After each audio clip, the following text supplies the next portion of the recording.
கஷ்டம். சித்ராம்மாவோட அவங்களோட எக்ஸ்பிரஷனா இருக்கட்டும், இல்ல அவங்களோட சிங்கிங் எபிலிட்டியா இருக்கட்டும், அது ரொம்ப ஒரு ஹையஸ்ட் லெவல்னு நான் சொல்லுவேன். ஸோ அதுக்கு மேட்ச் பண்றது முடியவே முடியாது. ஐ டோன்ட் திங்க் யாராலையும் மேட்ச் பண்ண முடியாது.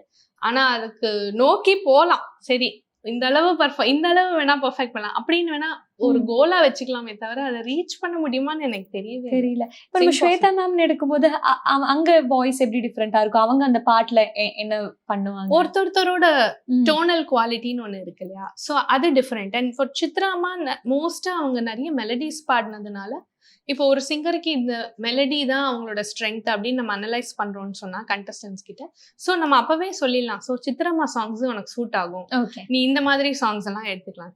ஸ்வேதா மேம் வரும்போது she is a very versatile singer. எல்லா கைண்ட் ஆஃப் சாங்ஸும் பாடியிருக்காங்க.